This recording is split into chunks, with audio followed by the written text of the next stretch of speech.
조이쌤의 공부 톡톡. 이제 올해 3월에 학력평가를 봤는데 영어를 좀 어렵게 냈어요. 다행인 거는 이틀 전에 수능 봤는데 수능에서는 좀 영어가 쉬웠습니다. 영어 1등급 비율이 1.98%인데 엄청 어려웠다는 거예요. 4%가 1등급인데 1등급 90점을 넘긴 애가 2%가 안 됐다는 거예요. 수능 준비에 이것 때 이제 학원에서 마케팅을 엄청 했거든요. 저희 학원 말고.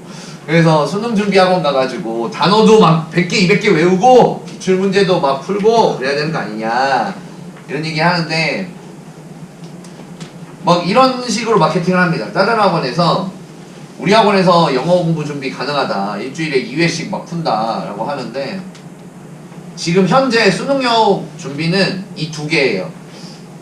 최고급 지문에 대한 해석 능력, 심리, 도시, 경제, 윤리, 철학, 의학, 그리고 단어의 의미가 아니라 단어에 대한 언어적 감각. 요게 청담에서만 생길 수 있어요. 이 두 번째 거. 첫 번째 거는 다른 학원에서 돈 많이 쓰면 할 수 있어요. 돈 많이 안 쓰겠지만. 요게 이틀 전에 나온 수능 문제예요. 제가 어제 바꿨어요. 어머님들 자료랑 달라요. 보시면은 2024년 당연히 2023년 11월 16일 출제했던 그 수능 문제고요. 그러니까 나온 얘가 세상에 모습을 보여준 지 약 36시간 정도 된 아이예요. 네, 이 친구인데 이 친구가 33번이 예상 오답률 1위예요. 정답률이 14%입니다. 보시다시피 1, 2, 3, 4, 5잖아요. 객관식이잖아요. 한 번으로 찍으면 20%. 그런데 찍은 반도 못한 문제. 차라리 찍어야 되는 문제가 요 문제. 찍었으면 20%인데 괜히 풀어가지고 14% 됐네. 자, 그런 문제인데 다른 건 중요하지 않고 내용을 보세요. 어머니. 17세기 프랑스의 화가이자 이론가인 어떻게 읽는 거야? 샤르스 르번 화가가 표현해달라고 요청받을 수 있는 다양한 감정을 아직도 한 문장이 안 끝났어요. 분명히 보여주는 일련의 얼굴 그림을 그렸다.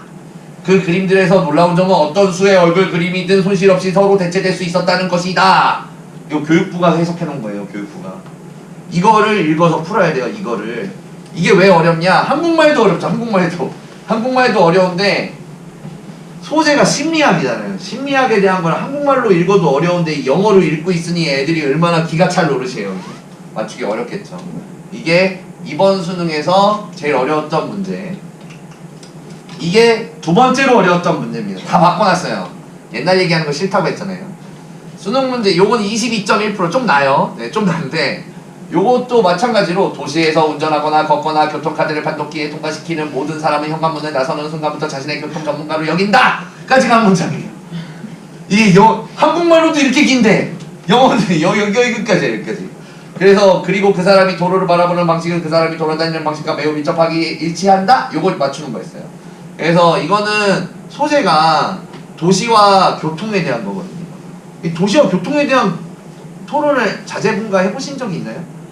한 적이 없잖아요. 그럴 리가 있나? 그럼 아니면 우리 아들, 딸들이 카톡으로 친구들이랑 우리나라 도시와 교통에 대해서 막 이야기하는 걸 보신 적이 있나요? 그럴 리가 없죠. 이게 그럴 리가 없잖아.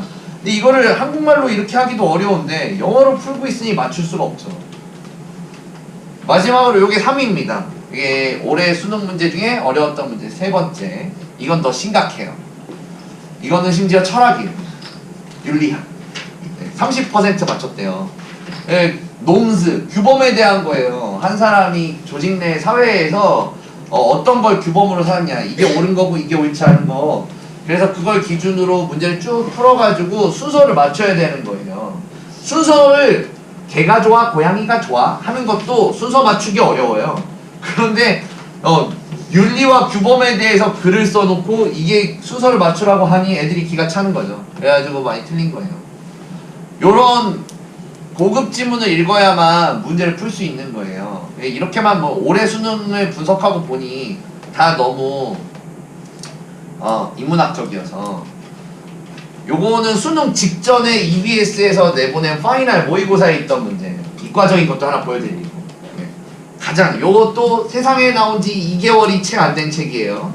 EBS에서 여기에서 수능 낼 거야 했던 건데 이건 뭐냐면 병원균과 참자 미생물에 대한 이거를 영어로 읽고 풀어야 돼요.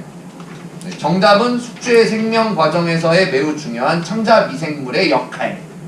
이거 맞춰야 됩니다. 이거를 맞춰서 풀어야만 수능에서 고득점 받는 거예요. 이게 당연히 뭐 이건 얘기할 것도 없죠. 의학인데. 그러면 이걸 어떻게 준비하냐는 거예요. 이거 모의고사 풀면 준비가 안 돼요. 요런 유사한 수준의 고급 지문을 계속 읽어야 된다고요. 그런데 저희 학원 숙제 페이지 보신 적 있나요? 이게 저희 학원 숙제 페이지죠. 어머, 아담 스미스네. 경제학. 네, 경제학 버블. 그리고 트라우마 심리학이죠. 그리고 어반 소시올로지. 어머, 이거 우리 홍보해야 돼요. 와, 우리 어반 했는데 어반 나왔잖아. 그리고 요거는 이제 규범에 대한 겁니다. 제가 어제 찾아서 넣었어요. 심리학에서 규범에 대한 건데. 이거 아시죠? 어머니 요참 되게 익숙하시죠? 청담에서 공부하는 그 페이지거든요. 제가 뜯어온 거예요. 그래서 고급 독해 문제도 연습이 필요합니다. 저희 학원에서 조금 높은 경우는 초6, 중1의 마스터들 있잖아요. 다 이거 하고 있는 거예요. 놀랍게도 이런 걸 잘 풀어요. 그래서 교과서만 봐서는 고급 지문 적응 안 되고요. 모의고사 100번 풀어도 고급 지문 적응 못 해요. 요런 단어들을 계속 보고 요런 지문에 대해서 애가 똑똑해져야 돼요. 영어도 영어지만 똑똑해져야 된다는 거예요. 그 과정이 필요하고, 다행인 거는 우리 학원에 고급 단어를, 고급 지문을 독해줄 수 있는 원어민 선생님이 많이 계시기 때문에 이런 걸 가지고 아이들이랑 토론하고 아이들을 경제적으로, 심리적으로, 규범적으로, 그리고 철학적으로, 그리고 의학적으로 조금씩 똑똑하게 만들 수 있는 거죠.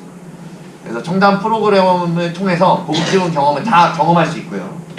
저희가 작년에, 아직 올해 거는 하기 전인데 올해 것도 무조건 해야 된다고 봅니다. 작년에 수능 지문을 분석해봤어요. 얼마나 청담이랑 연계되냐 라고 했는데, 여기 보면은 하나, 둘, 셋, 넷, 다섯, 여섯, 일곱, 여덟, 아홉 개, 이게 색깔이 잘 안 보인다, 노란색. 10개 정도가 연계되거든요. 뭐 10개 연계된 거 가지고 니네 책 얼마나 두꺼운데. 여기 보면은 수능 특강, 수능 완성이라고 써있는 거는 EBS에서 연계한 거예요. 그러니까 이거는 전국에 있는 모든 아이들이 EBS 책 사서 연계된 거 푼 거거든요. 그거 빼면 우리가 연계 못 시킨 문제가 10문제가 안 돼요. 그러니까 청담 프로그램이 실제로 수능이랑 아주 밀접하게 연계돼 있어요. 아주. 그리고 다른 학원에서 하는 그 탭스 지문 있잖아요. 탭스 지문은 연계가 안 돼요. 그럼 고급 지문이 아니거든요. 토익 지문도 연계가 안 돼요. 토익은 실생활의 지문이거든요. 그런데 수능은 이렇게 고급 지문만 나오기 때문에 토플 베이스를 놓고 가르쳐야 연계가 됩니다. 저희가 이제 정규 교육과정도 있고, 토플 득점반도 있고, 그리고 수능 프랩반도 있고, 저희가 이번 학기에 새로 론칭하는 프로그램도 많아서 그런 것들에서 저희가 고급 독해 강화시켜 드릴 수 있고요.